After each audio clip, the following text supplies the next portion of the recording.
Buenos días, mi nombre es Bárbara Bellorini y mi grupo está conformado por Justina Aular, José Coronado y Jesús González. Nosotros les venimos a hablar un poco lo que significa la transferencia de calor por conducción. Cabe destacar que es el calentamiento a través del contacto físico directo, sin movimiento de la materia misma, el cual ocurre cuando las partículas más energéticas de un material chocan con las adyacentes, transfiriéndoles energía hasta que todo el cuerpo alcanza la misma temperatura, el cual es común en sólidos donde metales como el cobre o el aluminio son buenos conductores. ¿Cómo funciona? La colisión de partículas. Las partículas en el extremo más caliente de un objeto vibran con más energía. En la transferencia de energía, al colisionar con las partículas cercanas, les transfieren partes de esa energía.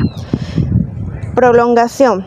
Este proceso de colisión se repite sucesivamente a lo largo del material, transmitiendo el calor de un punto a otro sin que las partículas se desplacen de su lugar original. Gradientes de temperatura. El proceso continúa desde el área de mayor temperatura hacia la de menor temperatura, hasta que la temperatura se iguala en ambos puntos de contacto. En la vida rutinaria se pueden conseguir ciertos ejemplos, como el de la cuchara en sopa caliente, la cual la cuchara se calienta desde el extremo sumergido hacia el mango debido al contacto directo en el líquido. La varilla metálica al fuego, la cual se calienta en un extremo de una varilla metálica, el calor se propaga por toda su longitud. La parrilla de cocina, donde la cual la olla se calienta rápidamente al entrar en contacto con la placa de la cocina, porque el metal es un buen conductor térmico. Y por último está también la arena caliente, donde tocar arena caliente hace que sientas el calor por la transferencia directa entre tus pies y la arena. Cabe decir que la transferencia de calor se puede ver entre advección, conducción, convección y radiación. A continuación lo dejo con mi compañero, el cual les va a explicar un poco más referente a lo que incluye la ley. Como ya se mencionó, la ley de Fourier nos dice que el flujo de calor es simplemente la diferencia de temperatura dividida por la resistencia térmica que el material presenta. Esta ley se puede explicar con los siguientes ejemplos, tales como la conducción de calor en una pared plana. Principalmente hay que definir que una pared plana es una superficie con un espesor constante y áreas superficiales grandes y paralelas. Un ejemplo de esta puede ser el muro de una habitación, claramente. En este caso, el calor fluye linealmente a través del espesor del material, dado que el área de transferencia, en este caso el área de la superficie de la pared, es constante en todo el recorrido. La temperatura disminuye de manera uniforme y lineal desde el lado caliente al lado más frío. La resistencia que el material opone al paso del calor es directamente proporcional a su espesor. Cabe destacar que depende de qué tan gruesa o qué tanto espesor tenga la pared. También se puede explicar con la transferencia de calor en un cilindro. Un cilindro es un cuerpo sólido o hueco con sección transversal circular uniforme, como una tubería o un ducto. El calor fluye radialmente desde el centro hacia afuera o viceversa, en este caso del cilindro. A diferencia de la pared plana, el área de transferencia aumenta progresivamente a medida que el calor se aleja del centro.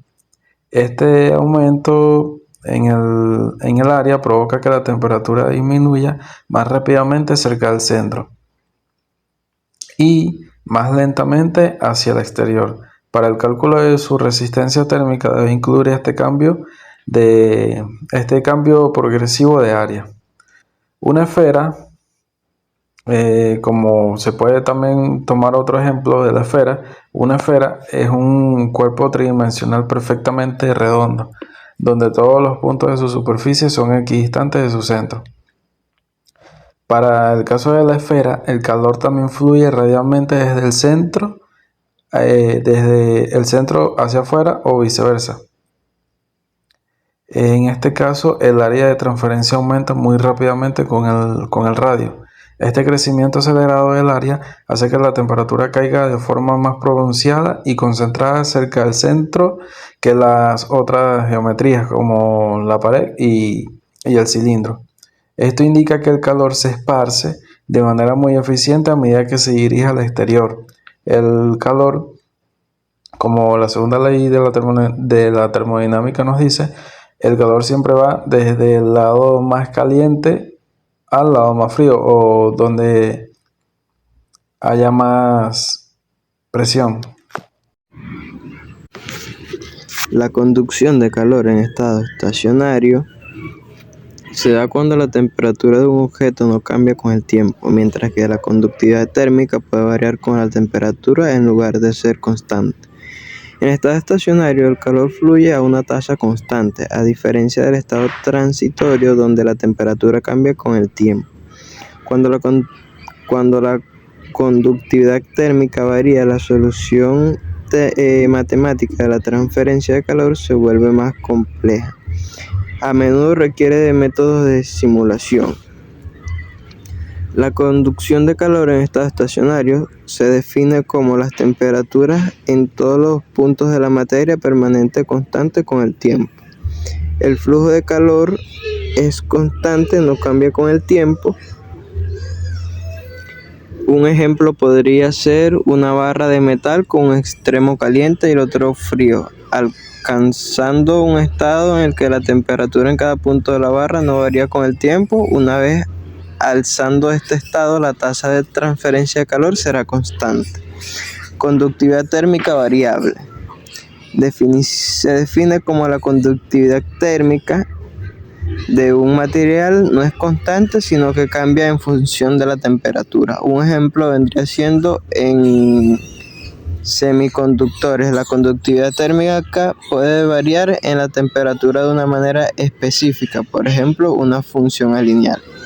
Un análisis vendría siendo la conductividad térmica variable, complica los cálculos de transferencia de calor. La ecuación de conducción de calor debe resolver una función de la temperatura, lo que generalmente requiere métodos numéricos o simulaciones. Un ejemplo básico entre la relación de ambos vendría siendo el estado estacionario con conductividad constante. Es el caso más simple donde la conductividad no cambia y la temperatura en todos los puntos es estable con el tiempo. El estado estacionario con conductividad variable es una situación más realista para muchos materiales, donde la temperatura no cambia en el tiempo, pero el valor de la conductividad sí cambia con la temperatura a lo largo del material. El estado estacionario no estacionario con conductividad variable es la situación más compleja de la temperatura en cada punto del material. Cuando nosotros hablamos de la transferencia de calor desde la superficie con aletas, es un tema muy interesante, ya que las aletas se utilizan para aumentar el área de la superficie de un objeto, mejorando así la transferencia de calor. Cuando se calienta una superficie, el calor se transfiere a través de la aleta por conducción y luego se disipa al aire o el fluido circundante por convección. Algunos factores que podríamos considerar podrían ser el material de la aleta, que tiene que tener buena conductividad térmica, la longitud y la forma de la aleta.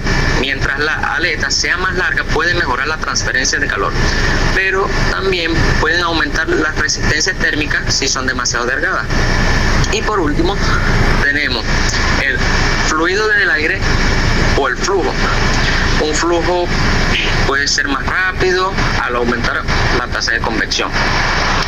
En cuanto a un caso a nivel de ingeniería relacionado con este tema de transferencia de calor, un intercambiador de calor de plantas de energía. En las plantas de energía, especialmente en las de ciclo combinado, se utilizan intercambiadores de calor para transferir calor entre dos fluidos como el agua y los gases de combustión. En cuanto al uso de las aletas, podría ser el diseño de intercambiador de calor.